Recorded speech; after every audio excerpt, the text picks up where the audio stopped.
Continuamos con el tema de la filosofía tradicional de la ciencia y vamos a abordar particularmente las generalidades de lo que hace el método hipotético deductivo. Bien, el método hipotético deductivo, como claramente su nombre lo indica, tiene estos dos componentes. Por un lado, las hipótesis y por el otro lado, la deducción. Se conjunta entonces lo hipotético y lo deductivo. La pregunta es, ¿de dónde viene lo hipotético? Bien, en el caso del método inductivo, habíamos dicho que para este método el conocimiento científico inicia con la observación y que sigue esa premisa lógica que se va de lo particular a lo universal mediante una generalización de la que vimos cuáles eran las condiciones de legitimidad.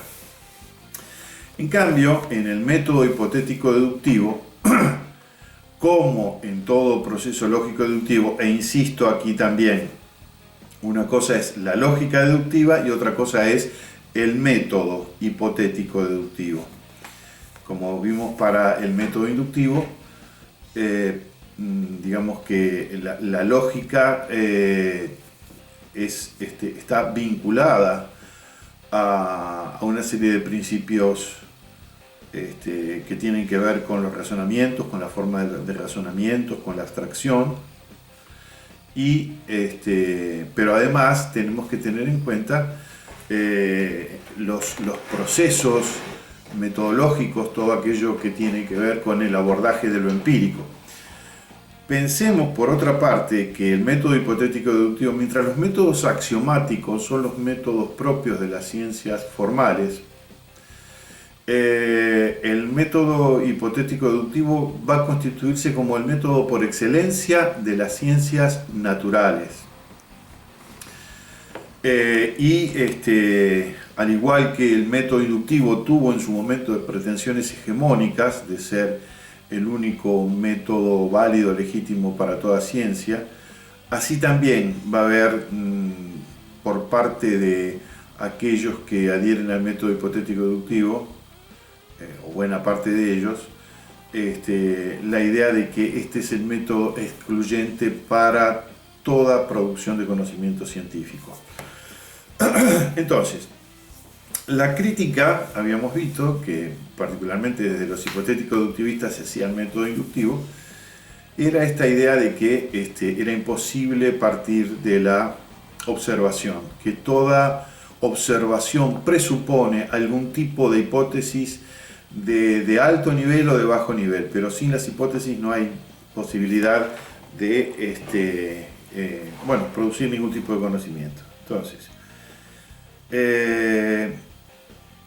¿cuál es el origen de la producción de conocimiento? La producción de conocimientos para el hipotético deductivismo se origina en los problemas. Es decir, ¿qué serían los problemas? Los problemas no son los problemas de la vida ordinaria, aunque pueden estar vinculados con ellas. Cuando hablamos de problema en este contexto, hablamos de problemas científicos.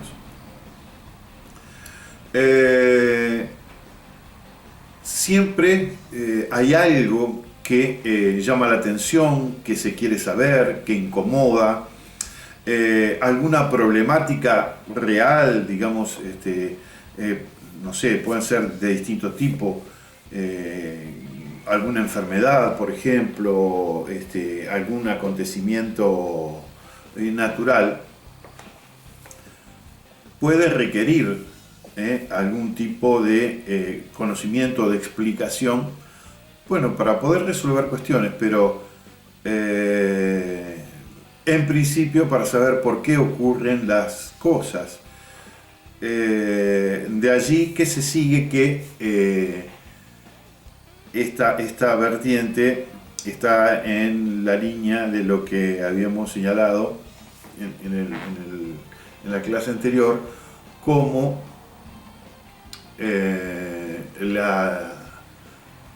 la explicación, la pretensión de la explicación, que las ciencias tienen que explicar. Ahora, cuando se plantea algún tipo de problema, ese problema nos llega, ya sea a una disciplina formada, a una disciplina incipiente, o a una disciplina que todavía no se ha constituido. Es decir, de repente hay actividades científicas en las que aparecen problemas que dan origen a nuevas ciencias. Entonces, se parte de esos problemas. ¿Cómo se enfrentan los problemas? Bueno, se suponen explicaciones, se suponen soluciones, se supone que hay un modo de entender esos problemas. Y a diferencia de la abducción, en la cual tenemos el hecho sorprendente y buscamos la regla, pero de algún modo, frente al hecho sorprendente, la regla nos sirve como modo de indagar y encontrar el caso. En cambio, en el hipotético deductivo, que se basa en la lógica deductiva, partimos ya directamente de un enunciado universal. Un enunciado universal a partir del cual se deduce, se infiere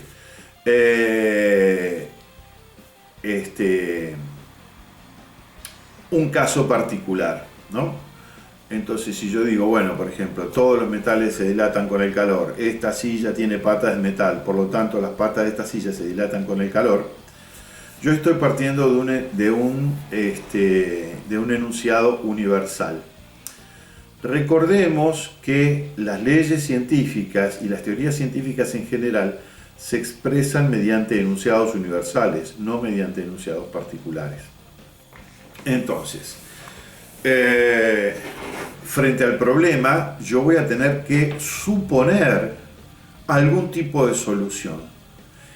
Esa solución que se me ocurre, que puede tener los más diversos orígenes, no necesariamente parte de una observación, aunque puede tener en su origen este supuesto, la observación. No confundamos con el método inductivo que dice comienza la cosa con la observación. No.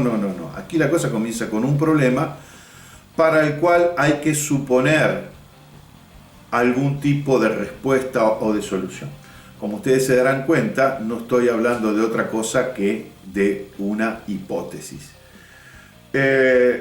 Toda investigación presupone hipótesis. A veces se dice en el campo de la práctica de la investigación que si una investigación es descriptiva puede no suponer hipótesis.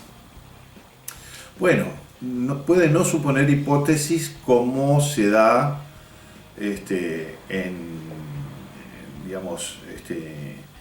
enfoques de investigación en los que la hipótesis es sustantiva y debe ser contrastada. Pero eso es, o debe ser contrastada empíricamente. Eso es muy restrictivo del concepto de hipótesis. Podríamos decir que las hipótesis son... es imposible que no haya hipótesis, aunque sean de muy bajo nivel. De hecho, toda investigación se nutre de aportes, de conocimientos que provienen de otras disciplinas. Entonces, allí tenemos un tipo particular de presupuesto que después vamos a ver podrían denominarse hipótesis auxiliares, pero siempre hay supuestos como hipótesis, aunque sean de muy bajo nivel. Entonces, el primer momento es la visualización de un problema. El segundo momento es la propuesta de una hipótesis a modo de explicación o de solución de ese problema. ¿De dónde puede surgir esta hipótesis? Bueno, no, en esto están más o menos todos de acuerdo. Cualquier comienzo es legítimo. Cuando digo cualquier comienzo me refiero a que puede estar originada en problemas anteriores, puede estar originada en observaciones, puede estar originada en la fantasía, puede estar originada en un sueño. Hay muchos casos de la historia de la ciencia en donde se advierte, tipo un caso famoso es el de el científico, el químico Kekulé, que estaba obsesionado por en la investigación de una estructura química y no conseguía encontrar cómo estaba conformada esa cadena química de carbones, una cadena química que conformaba el benceno. Y lo tenía atormentado porque no había forma de que llegara a descubrirlo. Dicen, son cuestiones anecdóticas, nunca se sabe, porque siempre estas cosas son como el teléfono descompuesto, se van, digamos, se les va agregando elementos de color. Algunos dicen que mientras dormía, otros dicen que se durmió mientras viajaba en un medio de transporte. Bueno, el asunto es que tuvo un sueño y soñó con una serpiente, una serpiente famosa por otra parte, que es la serpiente Uruboro, que es, bueno, eso es una serpiente mítica, es una serpiente enroscada que se devora a sí misma comiéndose la cola, ¿no? Entonces esto, desde el punto de vista simbólico, da cuenta de que el fin es el principio y el principio es el fin, y en realidad toda la realidad no es otra cosa que una rueda que circula, bueno, al modo de la serie Dark, que plantea este tipo de cosas, ¿no? Entonces, las fórmulas hasta ese momento eran fórmulas lineales, y aquí se le ocurrió a Kekulé qué ocurría si hacía esa forma, como se lo había inspirado la serpiente Uruboro, comiéndose la cola, una fórmula que fuera cerrada. Bueno, y así fue que descubrió e implementó la estructura química del benceno. Entonces, a lo que vamos es a que las hipótesis pueden tener cualquier origen, no importa, pueden ser un delirio incluso. Y la pregunta es, ¿y cómo hay alguna hipótesis que no pueda no considerarse, que pueda quedar excluida? Bueno, en general las hipótesis metafísicas, ¿no? Si nosotros decimos ¿por qué esto funciona de esta manera o por qué esto es de este modo? Y nos respondemos porque Dios así lo quiso, bueno, puede ser cierto o no, pero no es una explicación científica del problema. El caso es que no importa el origen, porque en algún momento la hipótesis va a tener que confrontarse con la realidad. Va a haber allí lo que se denomina una contrastación. Lo digo así, una contrastación. Después veremos cómo discuten las distintas corrientes epistemológicas acerca de cuáles son las características que tiene que tener la contrastación.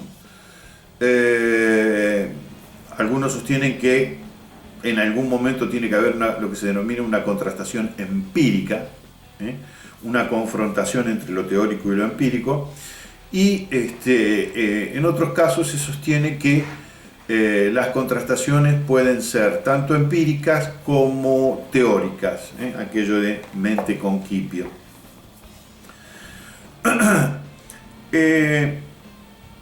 Ahora, entre lo que hipotéticamente se está elucubrando y la posibilidad de una contrastación, vamos a poner por caso una contrastación empírica, no siempre, el nexo es directo. No siempre que tengo una hipótesis puedo adjuntarle una contrastación empírica.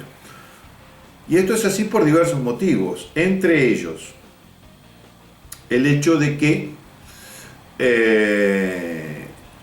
una hipótesis puede tener un alto nivel de abstracción. Entonces, vamos a ir configurando digamos, el ámbito de las hipótesis. A ver, estamos hablando de teorías científicas. Entonces, las teorías científicas suelen partir de hipótesis de alto nivel de abstracción. Este alto nivel de abstracción quiere decir que son enunciados universales de gran generalidad. Aquí ya se ve el elemento que va a permitir la deducción. Primero, el punto de partida no es la observación. Ya no tengo la observación que me da los enunciados observacionales particulares, sino que obtengo directamente los enunciados universales formulados a través de una hipótesis. Bien. El caso es, ¿cómo alcanzo una instancia de contrastación que me permita poner a prueba y establecer si esta hipótesis es correcta o no es correcta? ¿Resuelve el problema, no lo resuelve? ¿Contesta la pregunta de investigación, no la contesta? Bien, aquí lo que tenemos es que vamos de lo más universal y por lo tanto la deducción y la lógica deductiva ocupan, digamos, un lugar preponderante. Difícil es entender el método hipotético deductivo si no se comprende la lógica deductiva subyacente. Esto es así. ¿Por qué? Porque todo el proceso metodológico del método hipotético deductivo, yo diría que un 80% está conformado por la cadena derivativa que va de las hipótesis madre, principales, fundamentales, como se las suele llamar, hasta aquellas hipótesis que yo puedo poner a prueba mediante un experimento. El resultado del experimento, después vamos a ver, depende de la corriente epistemológica de la que se trate. Algunos dirán que existe la posibilidad de contrastar esa hipótesis mediante un caso, otros dirán no, son necesarios muchos casos, ya lo vamos a analizar. El asunto es que antes de llegar a esta instancia, para saber cuáles pueden ser los resultados una vez que se está contrastado, hay un tipo de resultado en el que todo el mundo está de acuerdo, nadie diría, lo negaría. La diferencia está en cómo se alcanza, pero uno de los resultados es la refutación. Es decir, si la evidencia empírica va en contra del supuesto hipotético teórico, entonces decimos que la hipótesis queda refutada. Ahora, sacar buena una hipótesis, se puede hacer, según el criterio epistemológico, de muchas maneras. Y por lo tanto, el nombre con el cual se lo denomina pretende dar cuenta de esas diferencias. En principio nos estamos refiriendo a el confirmacionismo, es decir, este sería uno de los posibles resultados. La hipótesis queda o refutada o confirmada. O, para las corrientes falsacionistas, refutada o corroborada. Entonces después vamos a ver la sustantiva diferencia que hay entre corroborar y confirmar. Pero eso lo dejamos para más adelante. Porque antes de llegar a esa instancia, tenemos que ver que preguntarnos acerca de cómo puedo pasar de esas hipótesis de altísimo nivel de abstracción a un tipo de hipótesis que contenga lo que se denomina una implicación contrastadora o supuesto material. ¿Qué quiere decir esto? Esto quiere decir que la hipótesis es portadora de una instancia que me acerca a la empiria. Y esto, vamos a ver después, está relacionado precisamente con las formas de razonamiento deductivas del modus tollens, del modus ponens, de la falacia de afirmación de consecuente, de la falacia de negación de antecedente, que si no tenemos una mínima noción de estas cosas, no vamos a entender de qué se trata el método hipotético deductivo. Bien. Entonces, ¿cómo establecemos, cómo alcanzamos esa hipótesis que tiene la implicación contrastadora? Que me dice, mira, vos suponés tal cosa y podrías hacer esto, determinada acción, para saber si eso es así. Si ocurren determinados eventos, entonces podés decir que tu hipótesis es correcta. Si no ocurren, entonces vas a ver que tu hipótesis está equivocada, que no es la respuesta al problema y que por lo tanto queda refutada.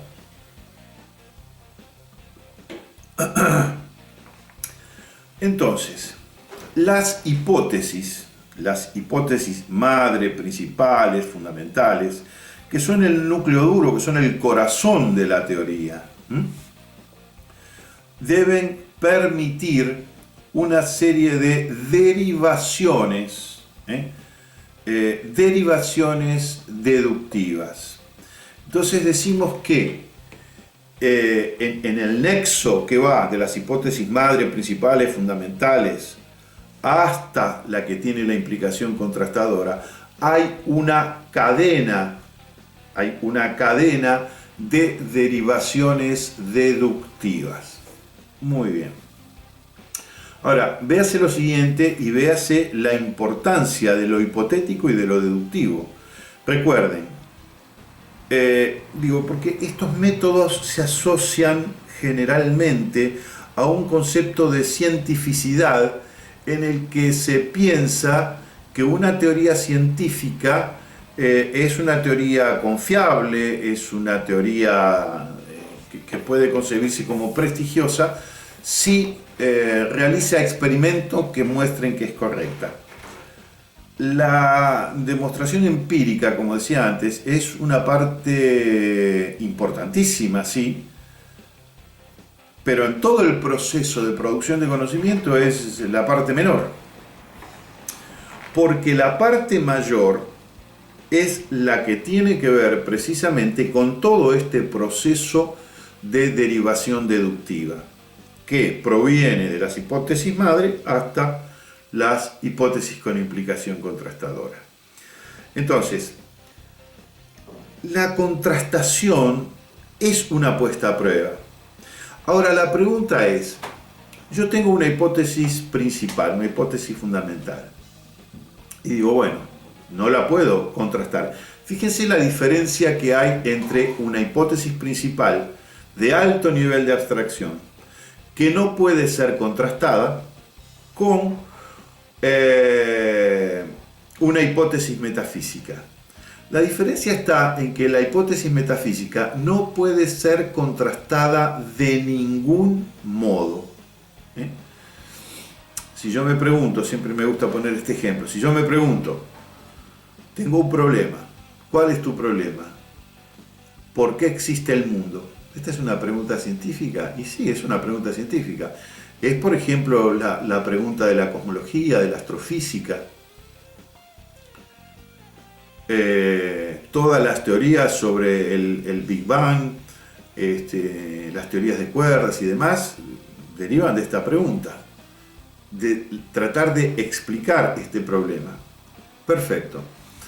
Eh, Me pregunto entonces por qué existe el mundo. Y me respondo, el mundo existe porque Dios lo ha creado. Bien,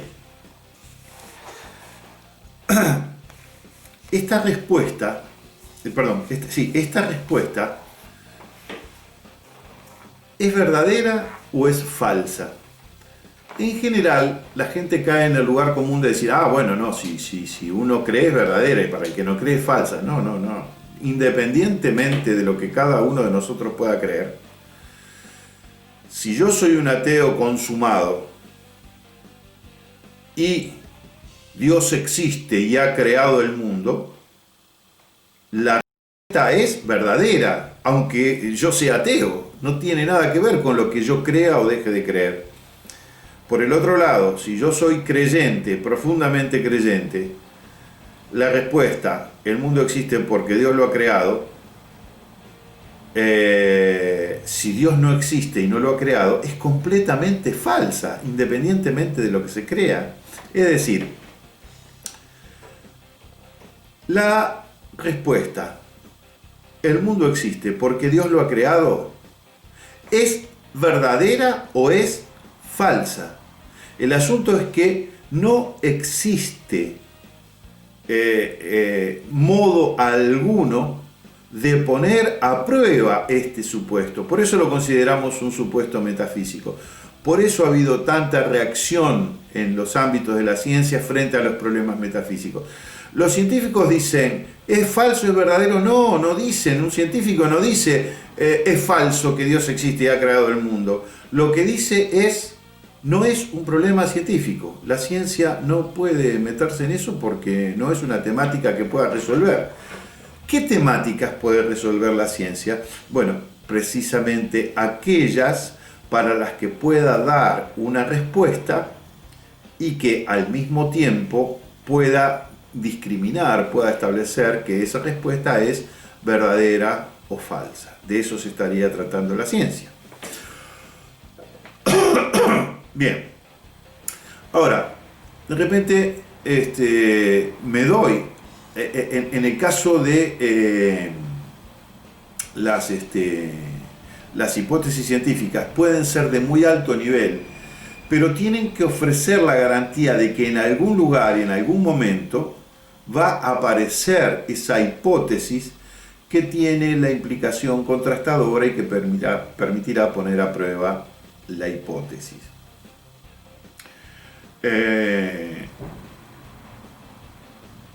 Ahora, esa cadena puede ser más corta o puede ser más larga. Está claro que la contrastación es la prueba, es la puesta a prueba.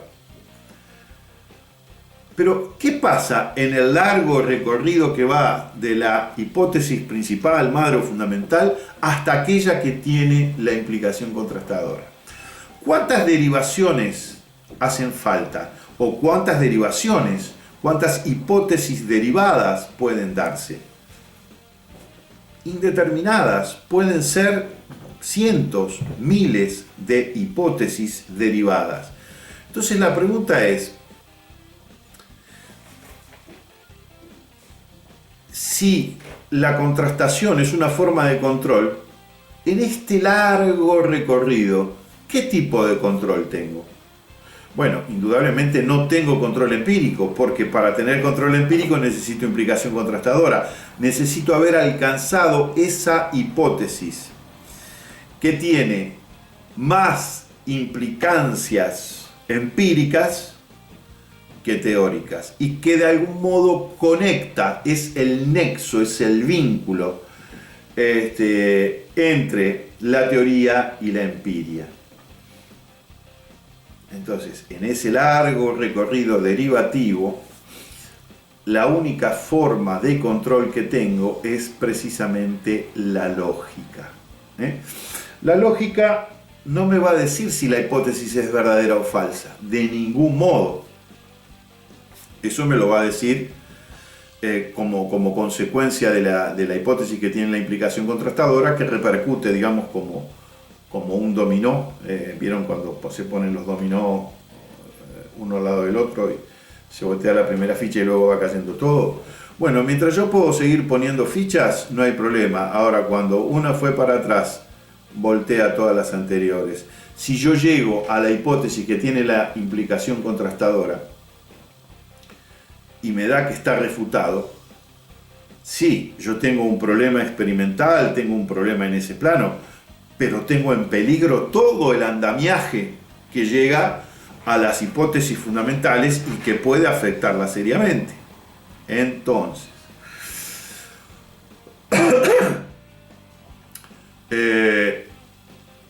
no pueden, en ese proceso derivativo, no puedo tener certeza empírica, no puedo tener contrastación empírica.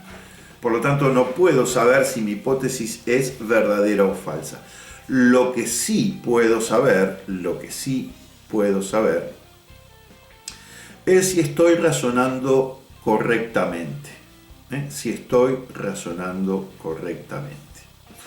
Entonces, el control en el proceso derivativo es lógico. Lo que quiero decir es que es la lógica deductiva la que permite el control derivativo de las hipótesis. Y esto tiene que ver no con que sean verdaderas o falsas, sino si se trata de formas de razonamientos correctas o incorrectas. En términos formales, si se trata de formas válidas de razonar o de formas inválidas o falacias formales. Cuidado, porque uno dice, no, yo razoné bien, la forma de razonamiento que utilicé en esta derivación es una forma deductiva válida. ¿Puedo seguir adelante?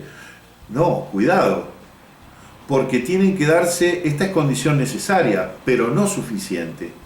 Además de ser válida la forma del razonamiento, recordemos estas cosas, además de ser válida la forma del razonamiento, tienen que ser verdaderas las premisas. Entonces, en una teoría científica hay supuestos que han pasado desde otros lugares la prueba empírica y que yo puedo tener como verdaderos. Yo tengo que derivar deductivamente verdades para concluir en verdades. ¿Se entiende esto? Entonces, si la forma es válida y las premisas son verdaderas, quiere decir que la conclusión hereda la verdad de esas premisas. Y por lo tanto, en la cadena derivativa, deductiva derivativa, yo puedo seguir avanzando con confianza en búsqueda de la implicación contrastadora. Pero, si la forma de razonar es una falacia, esto tampoco quiere decir que la conclusión sea falsa. Recordemos, traigámoslo ahora que se ve la necesidad, de que una forma inválida de razonamiento no necesariamente tiene conclusiones falsas. Puede tener conclusiones falsas o conclusiones verdaderas. El problema es que por su forma, en una forma inválida, aunque las premisas sean verdaderas, la conclusión no necesariamente es verdadera. Y aunque las premisas sean falsas, la conclusión no es necesariamente falsa. Entonces, si nosotros usamos falacias como formas de razonamiento, las conclusiones a las que llegamos no son confiables, no porque vayan a ser falsas, sino porque no podemos establecer su verdad o falsedad. ¿Se comprende esto? Entonces, la tutela de la lógica deductiva nos conduce a pensar que en la cadena derivativa deductiva es necesario usar formas válidas de razonamiento y es necesario además que las premisas de las que partamos sean verdaderas. Ustedes se dan cuenta que por el lado de la falacia puede ocurrir cualquier cosa. Yo puedo tener premisas falsas, conclusión falsa, premisas verdadera, conclusión verdadera, premisa verdadera, conclusión falsa. Todas las variantes son posibles. En cambio, en las formas válidas, yo también puedo tener premisas falsas y conclusión verdadera. Lo que nunca puede aparecer son formas válidas con premisa verdadera y conclusión falsa. Entonces, eso poquitito que tengo es de lo que debo asirme para continuar el camino de las hipótesis derivadas, que insisto, pueden ser algunas decenas o pueden ser algunas centenas, hasta alcanzar la prueba de fuego, que está precisamente en las hipótesis que denominamos implicación contrastadora. Bien,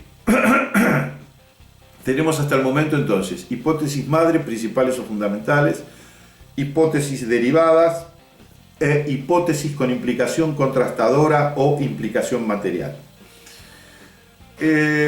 No son estas las únicas hipótesis que se plantean dentro del método hipotético deductivo.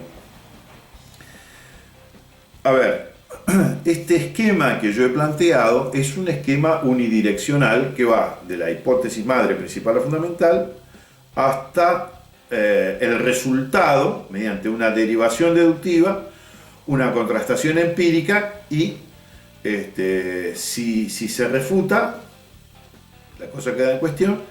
Si pasa la prueba, después vamos a ver en las dos variantes, se corrobora o se confirma, entonces es confiable esa relación, es confiable. Ahora, la hemos planteado, digamos, linealmente. Una teoría científica no es, no sé, me viene a la imagen un espermatozoide con una cola. No es un núcleo, que es la teoría, con una cola que nos lleva hasta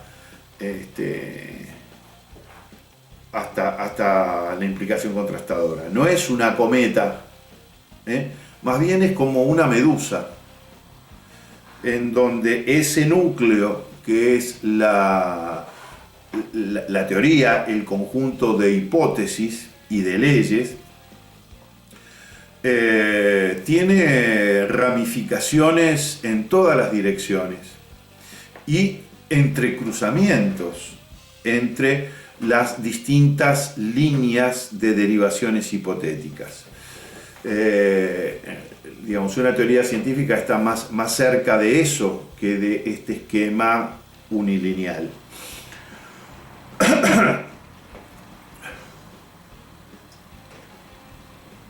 Ahora bien,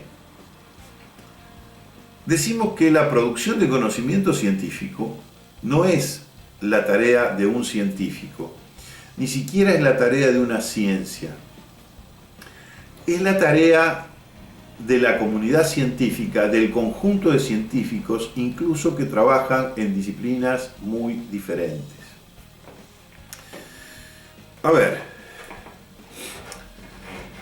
supongamos que tenemos un biólogo que está haciendo una investigación sobre seres unicelulares. Muy bien. Entonces ha estudiado muchos seres unicelulares y ve que en general esos seres unicelulares tienen, están compuestos por una membrana, un núcleo, citoplasma, protoplasma, si no me he olvidado del secundario, y más o menos tienen una forma, y alguien observando, digamos, microorganismos, organismos unicelulares, descubre uno que en realidad no tiene estas formas semirredondeadas, por ejemplo como las amebas, sino que le salen como unas patitas alrededor, como unos pelitos, si no me equivoco se llamaban cilias. Bueno, esto va a dar lugar a una división, ¿no? creo que estaban las amebas por un lado, que no eran ciliados, y después estaban los ciliados, que eran los que tenían estos pelitos, estas patitas. Bien, entonces la pregunta es, ¿cómo llega a establecerse en principio la hipótesis de que los organismos unicelulares son ciliados y no ciliados? ¿De dónde surgió la contrastación? Bueno, la contrastación surgió de una meticulosa observación a través del microscopio. Muy bien. Ahora, se supone que hay elementos que son validatorios de una investigación y de una ciencia. Entonces la pregunta es, ¿de dónde provienen esos instrumentos? ¿De dónde? Y cuando me refiero a instrumentos, no solamente me refiero a instrumentos empíricos, como es el uso de un telescopio, de un microscopio. Me refiero a instrumentos teóricos, como puede ser la lógica, como puede ser la matemática, o como pueden ser hipótesis auxiliares. Entonces nosotros le preguntamos a nuestro biólogo, qué bien, qué interesante, ¿y cómo sabe usted esto? Bueno, porque lo vi por el microscopio. Pero discúlpeme, ¿y quién le dice a usted que el microscopio, usted es especialista en microscopio? ¿Usted me puede demostrar que un microscopio es un instrumento confiable que permite demostrar lo que usted está diciendo? Bueno, este era el argumento que la Inquisición tenía a Galileo. Pensaban que el telescopio era un instrumento del diablo y que por lo tanto los astros que se veían a través del telescopio no era que estuvieran dibujados, pero el diablo hacía que apareciera eso para poner a prueba a la iglesia.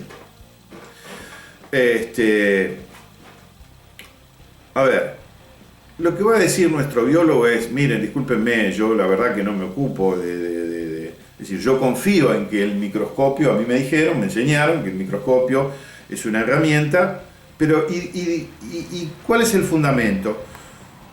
Bueno, lo que pasa es que el microscopio está hecho con unos cristales que... ¿Y usted de dónde saca esto? Bueno, yo no lo saco de ningún lado, a mí me lo dijeron. ¿Y quién se lo dijo? Los físicos. Bien, en toda investigación hay supuestos hipotéticos, implícitos, que provienen de otras disciplinas. No es que cada disciplina genera todos sus instrumentos, todas sus herramientas, es autónoma e independiente de todas las demás. En realidad, todo el conocimiento, y estoy hablando tanto a nivel de la teoría como de la empiria, todo instrumento teórico o empírico que desarrolla, todo conocimiento que desarrolla una ciencia, puede ser insumo para otra ciencia. Entonces, fíjense ustedes qué sería de la biología, qué sería de la química, qué sería, bueno, de tantas disciplinas, si no fuera por los aportes de la física y particularmente dentro de la física de la óptica. Entonces, es la óptica dentro de la física la que establece los principios que demuestran que ciertos cristales dispuestos de determinado modo aumentan la imagen y permiten ver con confianza un objeto, algo aumentado en tantos miles de veces. ¿Bien? O que cuando vemos con un radiotelescopio el firmamento, lo que vemos no son esas imágenes que aparecen por allí. Debe ser el diablo que está dentro de las computadoras que las construye, que las fabrica. Lo que vemos son reconstrucciones de lecturas de radio. El tema de cómo las frecuencias de onda se desvían hacia ciertos colores y permiten suponer que esos colores corresponden a determinada sustancia. Entonces, lo que hacemos es una interpretación de una serie de herramientas. El astrónomo se ocupa de los elementos astronómicos. Ahora, ¿de dónde proviene el telescopio? Y el telescopio proviene de la óptica y proviene de las leyes de la física. Entonces, aquellas hipótesis que me dicen, mire, la disposición de los lentes de determinada manera permite es una hipótesis de otra ciencia y está legitimada en esa ciencia y la usa, que es la física, y la está usando la biología. Entonces lo que decimos es que aquellas son hipótesis auxiliares de esta. Entonces tenemos aquí otro elemento que son precisamente las hipótesis auxiliares, que son, recuerden, aquellas que están legitimadas en otra disciplina. ¿Cómo están legitimadas? Bueno, precisamente porque no han incurrido en falacias, porque han tenido un desarrollo congruente en su derivación deductiva, porque han alcanzado implicaciones contrastadoras que han permitido corroborar o confirmar que sus resultados son verdaderos, etc. Entonces, allí lo que tenemos es una verdadera sinergia y una interacción intertrans y multidisciplinaria entre las distintas disciplinas que a veces no son muy tenidas en cuenta. El hecho, es decir, cuando decimos que la ciencia es una construcción social, no nos referimos simplemente a que la sociedad paga los recursos para que los científicos investiguen. Nos estamos refiriendo a esto, a que es una tarea en la que cada uno se ocupa de una parte, pero hay algún lugar en donde los saberes tienen que ser integrados, como en una especie de supraciencia, de ciencia de carácter más universal. Que no es la epistemología, ¿no? Porque la epistemología no se ocupa de investigar en física, en biología, en astronomía. La epistemología se ocupa de reflexionar sobre estos procesos. Bien, entonces repasamos.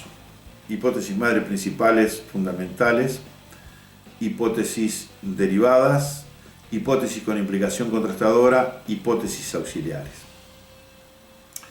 Hay otro tipo de hipótesis que han hecho su aparición en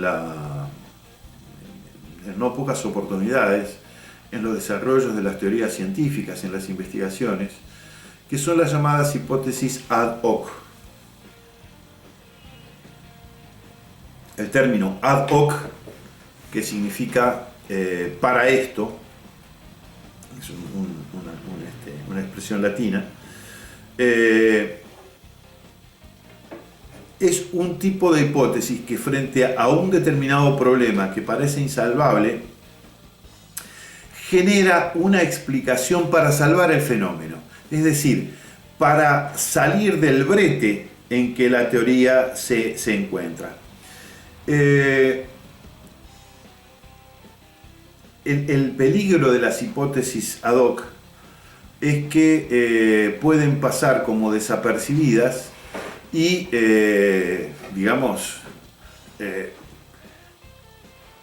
producir, en una teoría ciertos agujeros importantes, porque se supone que se está fundando un conocimiento, pero en realidad no se lo está fundando, porque las hipótesis ad hoc, el problema que tienen, primero, es que no están enmarcadas en procesos derivativos, como las hipótesis legítimas de las teorías. No son hipótesis auxiliares que provienen de otras disciplinas.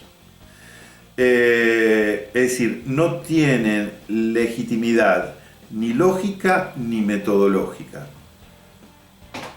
Un ejemplo clásico de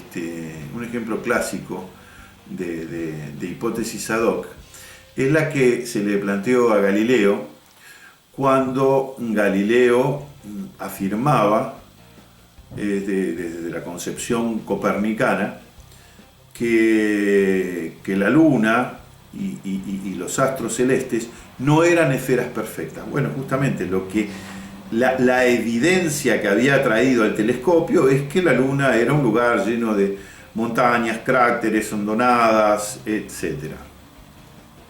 Esto contradecía 2000 años de astronomía y el principio de la astronomía aristotélica que regía todavía para la época de Galileo, reivindicado por la Iglesia. Bien, entonces, claro, era absolutamente evidente que la Luna estaba llena de montañas, porque para ese entonces los telescopios del mundo civilizado apuntaban a los astros y veían claramente esas montañas en la Luna. Entonces, esto implicaba reconocer que la Iglesia estaba equivocada. Entonces, los astrónomos aristotélicos propusieron una hipótesis ad hoc, es decir, una hipótesis hecha, fabricada para salvar ese fenómeno, para justificar el principio, que la teoría, digamos, no entrara en crisis, porque uno de sus principios fundamentales, y es que los astros supralunares son esferas perfectas, estaba puesto en cuestión. Entonces, ¿cómo se salva esa situación? Bueno, inventaron una hipótesis diciendo que la Luna estaba cubierta de una sustancia invisible que la rodeaba y la constituía en una esfera perfecta. Galileo se dio claramente cuenta de que entrar en una discusión de este tipo era entrar en una discusión del tipo de cuál es el sexo de los ángeles, ¿no?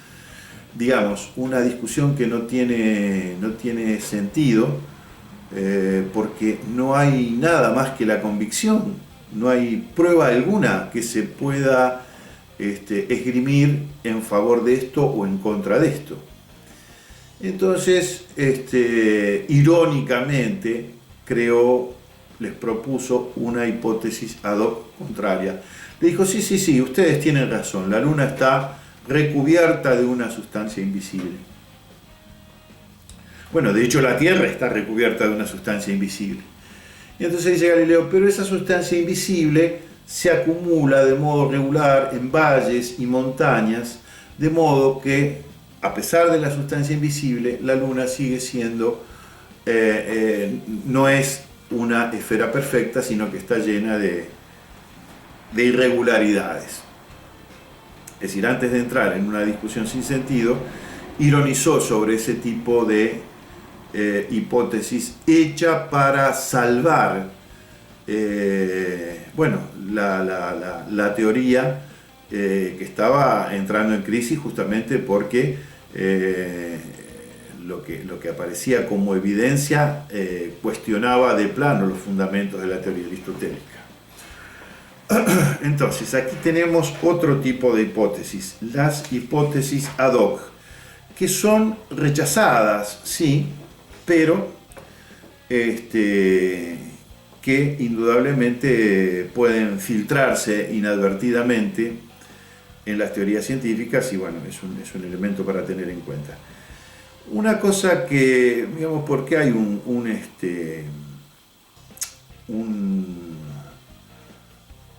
una idea extendida, popular, de que la ciencia es un tipo de conocimiento no solamente confiable, un conocimiento científico, es decir, verdadero y completo. No.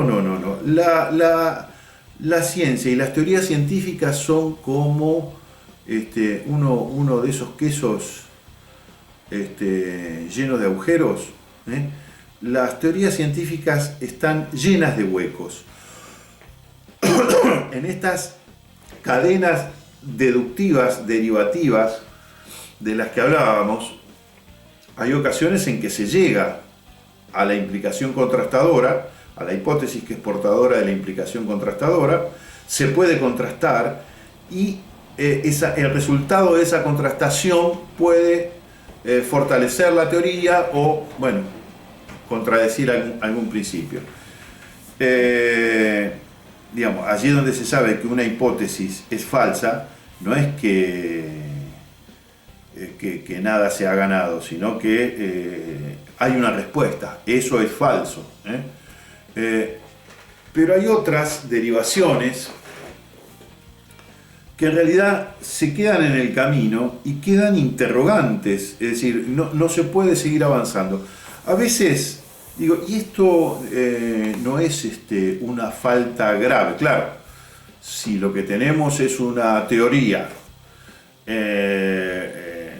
digamos, completamente perforada de huecos, como si se la hubiera comido una madera que se la comió la termita. Bueno, esa teoría podemos decir que se encuentra bastante debilitada, pero el hecho de que haya huecos no es desmerecedor. Los huecos son el producto de la investigación y digamos, si no se investiga no aparecen huecos. Recuerden esto, a la ciencia no le preocupa grandemente el conocimiento que posee. La preocupación principal de la ciencia es por lo que desconoce. Entonces, por eso la ciencia es sinónimo de investigación. Entonces, cuando uno hace investigación, se aventura en lo desconocido. Y aventurarse en lo desconocido quiere decir que lo primero que nos vamos a encontrar son interrogantes y faltas de respuesta. Y la ciencia está llena de esto. El problema es cuando esos huecos se quieren llenar con cualquier cosa, cuando se quieren justificar de cualquier manera. Y a veces los huecos son insuperables y conducen a que una ciencia se estanque, no pueda avanzar en la producción de conocimiento. Y a veces tiene que ver con las condiciones históricas, sociales y tecnológicas. Por ejemplo, algunos de los supuestos de la teoría de la relatividad de Einstein de 1905 y de 1915 eran meras hipótesis. Algunas lo siguen siendo, pero los viajes espaciales a partir de la década del 60, 50, 60 y el desarrollo de ciertas tecnologías espaciales permitió poner a prueba algunos de los supuestos de la teoría de la relatividad, entre ellos el de la curvatura del universo.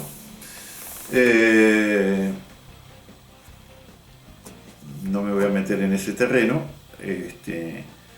pero lo que digo es que de repente una hipótesis tiene que esperar décadas y a veces siglos hasta que aparece la posibilidad de alcanzar implicaciones contrastadoras que me digan, bueno, ¿qué pasó en ese hueco, en ese agujero? ¿Cómo se resuelve?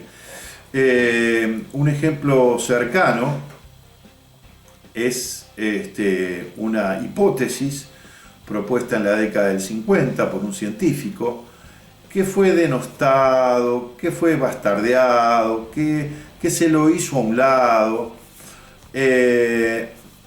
pero su hipótesis quedó allí. Y entrado este siglo, ese científico obtuvo un premio Nobel, que fue Higgs, justamente por su hipótesis, que fue hipótesis de él y de algunos más solamente durante muchas décadas, el famoso bosón de Higgs, el bosón de Higgs, que es una partícula elemental, una partícula de cuya existencia dependía la posibilidad de existencia del universo. Así que piensen que la importancia que esto tenía. Y que la implicación contrastadora de la que era portadora solo se alcanzó mediante, digamos, solamente se llegó a confirmar o corroborar su existencia a partir de el famoso acelerador de partículas de Suiza, la llamada, hace unos años esto dio mucho que hablar, la llamada máquina de Dios.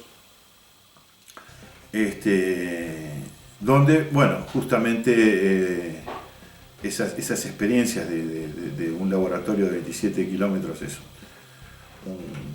una especie de aro donde giran a alta velocidad los electrones y allí, no sé, los hacen chocar, los capturan.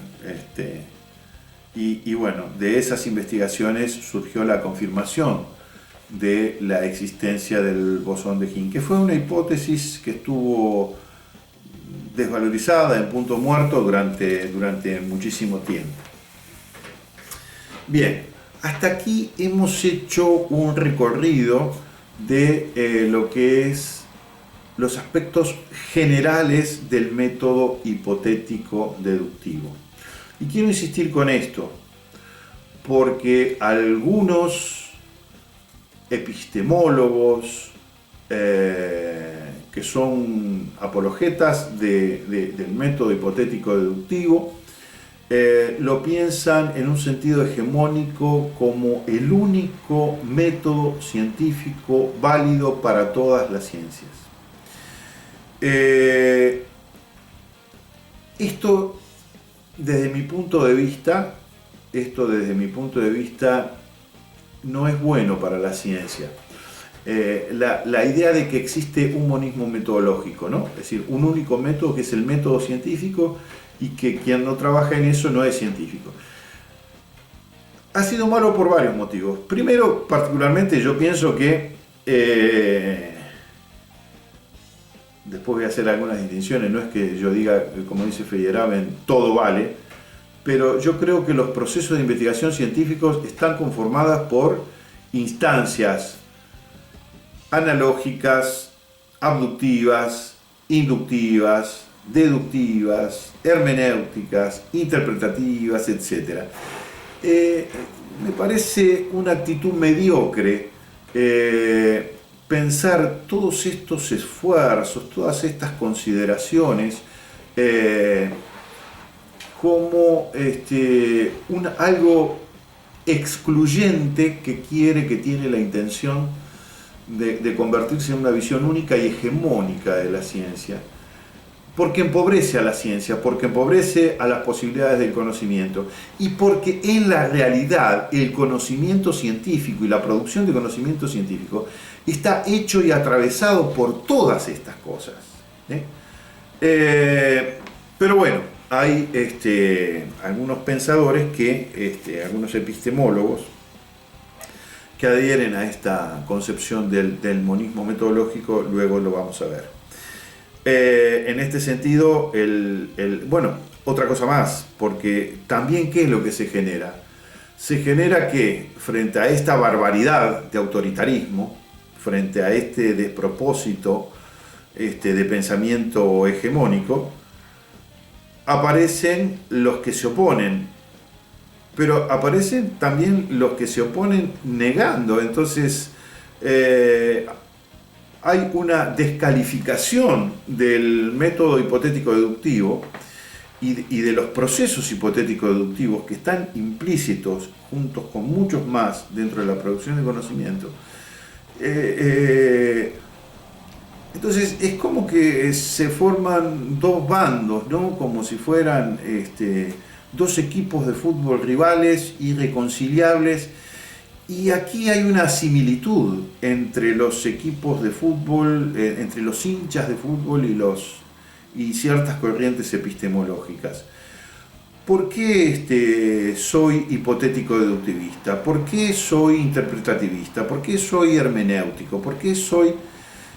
no digo que ocurra en todos los casos, por supuesto, pero lo que se puede advertir es que en muchas situaciones la motivación no es distinta de la del hincha de fútbol, porque sí, porque me apasioné con esto, porque lo siento, porque es un sentimiento donde estarían operando toda una serie de elementos irracionales, irracionales en el peor sentido, porque